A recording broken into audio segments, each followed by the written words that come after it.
Hello, greetings everybody. My name is Murph. I am the host of this show, a show dedicated to progressive rock and other forms of rock music. So we're back here with the series we're doing for the month of December, which is Progressive Rock Solo Artist Album Wars. This will be battle number 16. Now, I first of all want to apologize. This video I made last night. It's released this morning, and I made it. I went inside. I thought I uploaded it and released it. When I looked this morning, I realized it wasn't there. And I thought, well, where did it go? So I went back to see if it was on my thing, and it wasn't there. Then I remember I came in to the other room and I bought a new mic here, the Yeti Nano, which I was testing on my computer to see how it worked, and I think I inadvertently erased it and hadn't realized that I had forgot to actually upload it first. So it didn't appear because it wasn't there to appear. So I do apologize for that. I know it was supposed to come out at 8, and I only discovered it not too long ago, and so I'm remaking the video is what we're doing, and it'll be released immediately after I finish it. No more fooling with the mic this morning. Okay, so for those of you who are following this series, you already know what I'm going to talk about. This is for those of you who maybe are new to this. So basically, Ben, who's a subscriber of mine, a friend of mine, he has put together this series for the month of December. He put together 32 progressive rock solo artists, so people that come from progressive bands doing solo albums. It may be the case that some of them stayed on as a solo career and some of them just made the solo albums. So anyways, he's given me 32, and he put the 32 bands into battles with each other. So 16 battles. This is the 16th battle of such a venture. And my job is to listen to both albums and then decide which one, for lack of a better term, I like better. In actual fact, I'm not even sure it's even that simple as far as like better. I think it's ones that maybe at this point in time I like better. I suspect some of the ones that I have chosen to put through, the albums they beat out, may actually end up being the reverse in the long run. But you can only go with what you're listening to now. You can't project what you're going to like in the future, and that's more evident now than it's ever been since that video that I had Wednesday kind of went and exploded as far as the views went. Okay, we'll start with the first one here, which is Steve Wilson's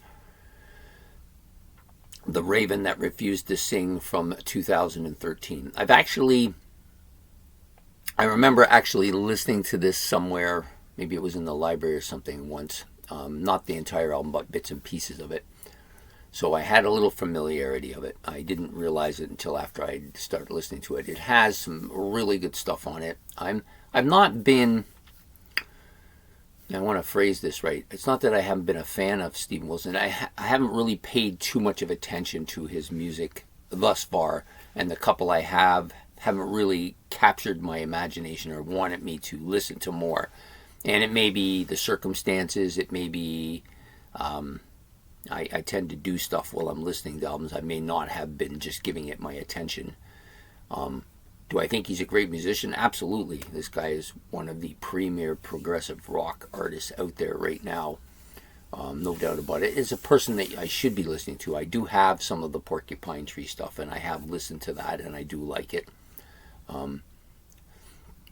However, his personal solo stuff I haven't really listened to except for the one album which was given to me for What's New, the new one that came out this year. I listened to that. That one I had difficulty with, but this one here was much more in my wheelhouse. So I did like it quite a bit, especially the song Watchmaker. I thought this was a grand exhibit of his abilities, and the song is fantastic. I like it a lot. This is an album I can see myself owning and listening to more. And it's up against, so that's the Steven Wilson album. The other album that it's up against is the Mike Rutherford Small Creeps Day. This is an album I'm a little bit more familiar with.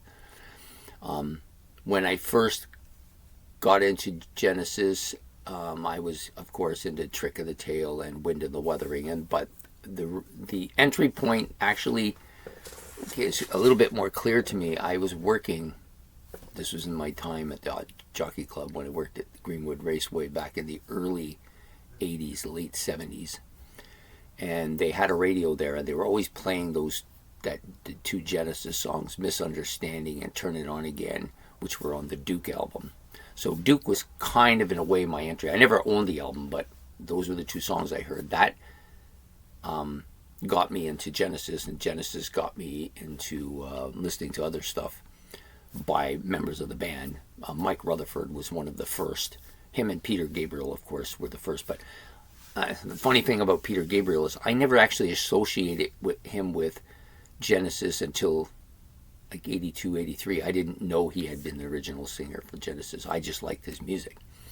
But anyways, Mike Rutherford, I knew by this time, was a member of Genesis. My first induction with Mike Rutherford was Acting Very Strange, which I really liked a lot.